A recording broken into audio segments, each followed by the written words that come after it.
તો ચાલો વિદ્યાર્થી મિત્રો, આજે આપણે સંચાર માધ્યમ અને જાહેરાત વિશે અભ્યાસ કરીશું.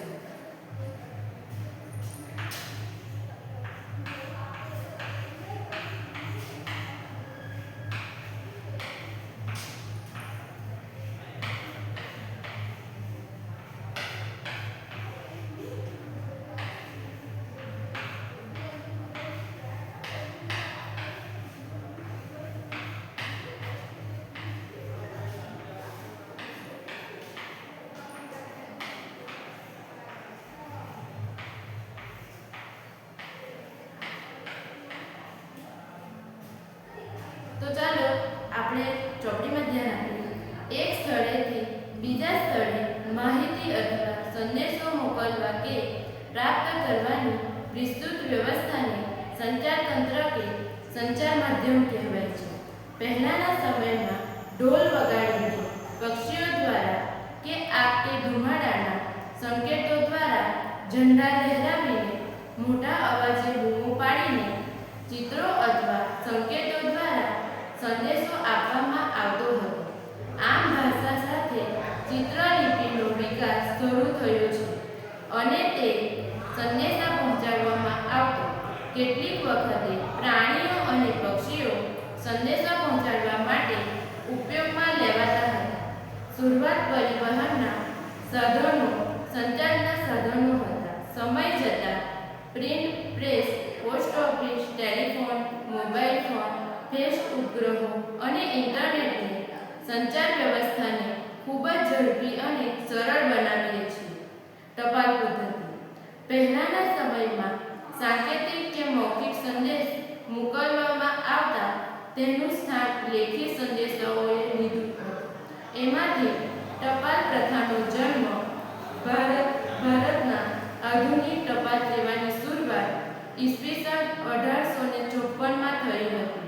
લોકો દૂર દૂર રહેતા પોતાના સગા સંબંધીઓ, મિત્રો કે સરકારી કચેરીઓને પત્ર મોકલવા લાગ્યા. વેપારીઓ પણ પત્ર દ્વારા વેપાર કરવા લાગ્યા. તેની મદદથી દુનિયાના કોઈ ખૂણામાં ગ્રીટિંગ કાર્ડ વગેરે મોકલવાની સગવડ છે. ટેલિગ્રામ. ટેલિગ્રામ્સની શોધ ઈસવીસન 1850માં કરવામાં આવી હતી. ભારતમાં ટેલિગ્રામ સેવા સૌપ્રથમ કોલકાતા અને ડાયમંડ હાર્બર વચ્ચે શરૂ થઈ. ટેલિગ્રામ દ્વારા નાના નાના સંદેશાઓ એક સ્થળેથી બીજા સ્થળે પહોંચી જતા. આ પછી એક્સપ્રેસ કાર્ડની સુવિધા આવી, જેનો ખર્ચ વધારે થયો હતો. આ સંદેશ તરત જ વ્યક્તિને મળી જતો હતો. આ સુવિધા ભારતમાં 18 જુલાઈ 2003માં બંધ કરવામાં આવી હતી. પુસ્તકો.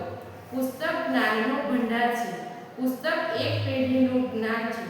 એના વિચારો, એની સિદ્ધિઓ વગેરે બીજી પેઢી સુધી પહોંચાડવામાં સફળ થયા છે. પુસ્તકો જ્ઞાન અને માહિતીનો પ્રચાર કરે છે. વર્તમાન સમયમાં ઈ બુકનું ચલણ વધ્યું છે.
આજે આપણે હવે આવતા લેક્ચરમાં ભણીશું.